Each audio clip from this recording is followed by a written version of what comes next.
எனக்கு தெரிஞ்சு என் பொண்ணு ஒரு நாள் டிஃபன் பாக்ஸில் சாப்பாடு கட்டி கொடுத்தேன். எடுத்துட்டு அப்படியே வந்து ஒரு ஒரு குறிப்பிட்ட பொரியல் அவளுக்கு பிடிக்கல, எடுத்துட்டு வந்து என்ன பண்ணா தெரியுங்களா? நான் இன்னைக்கு சொல்றேன் சார். அப்படியே அங்க வீட்டில் இருக்க அந்த டஸ்ட்பின்ல கொண்டாந்து போட்டா. நான் எங்கேயாவது ஒரு இடத்துல நம்ம இறங்கி அவங்களுக்கு பாட சொல்லி தானே சார் தரணும். இன்னைக்கு நம்ம வசதியா இருக்கும், 2 கை பொரியலை போட்டா நம்ம ஒன்றும் ஏழை ஆயிட போறது இல்லை. போய் டக்குன்னு பார்த்தேன், என்னடி இது இப்படி போட்டு வச்சிருக்க, மா சும்மா இருமாண்ணா. அப்படியே அந்த பொரியலை அள்ளுனேன் சார். குழால கழுவி எடுத்து வச்சு சாப்பிட ஆரம்பிச்சேன். ஐயோ ஐயோ ஐயோ ஐயோண்ணா. நான் சொன்னேன், பொரியல் வந்து உனக்கு அவ்வளோ கேவலமா போச்சா? மாசத்து கடைசி 10 நாள் பொரியல் இல்லாம 2 கடையில் கொடுக்குற கருவேப்பிலை, கொத்தமல்லி, இஞ்சி இதை வச்சு தொகையில் அடிச்சு சாப்பாடு சாப்பிட்டு வாழ்ந்திருக்கியாடி நீ? பொரியலை தூக்கி போடுவியா நீ? நாங்க அப்படி வாழ்ந்ததில்ல. இந்த வீட்டில் இனிமே பொரியல் குப்பை தொட்டியில இருந்து அதை நான் எடுத்து சாப்பிடுறது நீ ஞாபகம் வச்சுக்கன. அன்னில இருந்து பொரியலை கொட்டுறதை நிறுத்தினா என் பொண்ணு.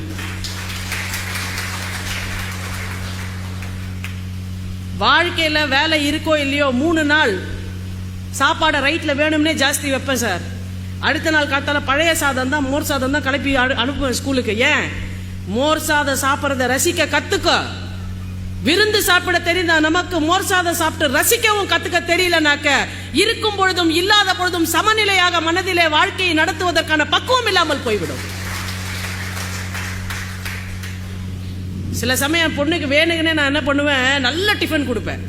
நல்ல டிஃபன் கொடுப்பேன்.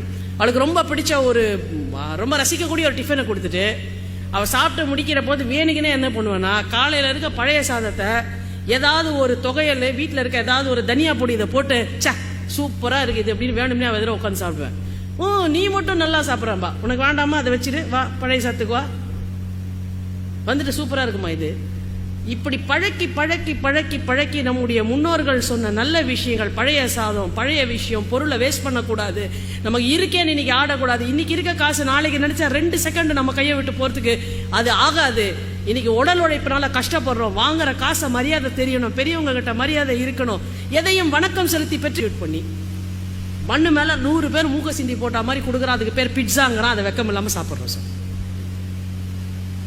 நம்முடைய சாப்பாடு அழிச்சாங்க. எனக்கு அன்னைக்கு கேட்ட முந்தானத்துக்கு 4 நாளைக்கு முன்னாடி தர்மபுரிக்கு போயிட்டு இருந்தேன். காலையில் ஒரு 7 மணி இருக்கும், நிறுத்தி ஒரு இடத்துல டீ சாப்பிடலான்ட்டு வண்டியை நிறுத்தணும். ஒருத்தர் சாதாரண ஆளு, கிராமவாசி, ஒரு நீல கலர் நிஜார் போட்டுருக்காரு, ஒரு டம்ளர்ல டீயை வாங்கிட்டு லேஸ் சிப்ஸ் வாங்கிட்டு போறாரு கையில. ஏய் காலங்காத்தால 7 மணிக்கு லேஸ் சிப்ஸ் சாப்பிடுவியா? பன்னு சாப்பிட்டு வளர்ந்தோம் நம்ம ஒரு காலத்துல வேலைக்கு போறவங்க. பழையது சாப்பிட்டு வளர்ந்தோம். பழையதை சப்ஸ்டிடியூட் பண்ணி பன்னு வந்தது. இப்ப காலங்காத்தால 7 மணிக்கு லேஸ் சிப்ஸ் சாப்பிட ஆரம்பிச்சிட்டோம். உருப்படுமா? 10 சிப்ஸ் இருக்கு சார். அந்த பேக்கெட் ஓபன் பண்ணீங்கன்னாக்க 10 ரூபாய். எனக்கு தெரிஞ்சு 10 ரூபாய் வந்து எனக்கு கேம்ப் ஃபீஸ்.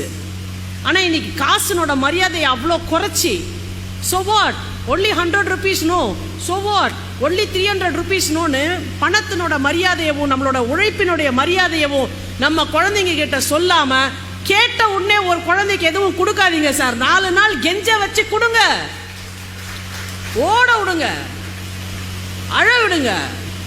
அடிப்படைகளை கொடுங்கள், அத்தியாவசியங்களை கொடுங்கள். லக்ஸரிஸை கொடுத்தீங்கன்னா அவங்க உங்களை மதிக்கவே மாட்டாங்க. இதை எப்படி எத்தனை பேரண்ட்ஸ் கிட்ட போய் சொல்றது? அதனால தான் என்ன ஆகி போச்சு, பாக்கெட் மணி. அன்னைக்கு ஒரு தொலைக்காட்சி நிகழ்ச்சியில் ஷாக் ஆயிட்டேன் சார். தொலைக்காட்சி நிகழ்ச்சியில பேசுறாங்க, பாக்கெட் மணியை பத்தி ஒரு விவாதம் வந்தது. ஒரு கல்லூரி படிக்கக்கூடிய 2ஆம் வகுப்பு 2ஆம் ஆண்டு படிக்கக்கூடிய மாணவி சொல்றா, எவ்வளோ பாக்கெட் மணி இருந்தா நீங்க ஹாப்பியா இருப்பீங்கன்னு கேட்கிறாரு. 50,000 அவ சொன்னா நீங்க நம்புவீங்களா? 50,000 ரூபாய் பாக்கெட் மணி வேணுமா ஒரு மாச செலவுக்கு அவளுக்கு? நான் ஒரு வருஷம் முழுக்க குடும்பம் நடத்துவேன் அந்த காசுல.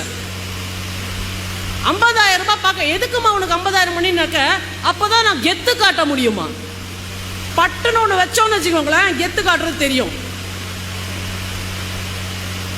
அந்த அம்மா அப்பாவுக்கு பயப்படுறாங்க பசங்களை பார்த்து. என்ன பண்ணிடுவாங்க அப்படி பசங்க? போ, ஐயோ என் குழந்தை அப்படியே இப்படி ஆயிடும். உடனே இந்த சைக்கியாட்ரிஸ்ட் எல்லாம் இப்போ புதுசாக வந்து அப்படிலாம் பண்ணீங்கன்னா குழந்தை தற்கொலை பண்ணிக்க சார். ஏய் ஒழுங்கா இருந்தா இரு, இல்லைன்னா என்ன வேணா பண்ணிக்க. பயம்லாம் என்ன மூத்த முடியாது. நீ கட்டுப்பட்டு இருக்கணும்ன்றதை சரியா சொல்லணும்ல.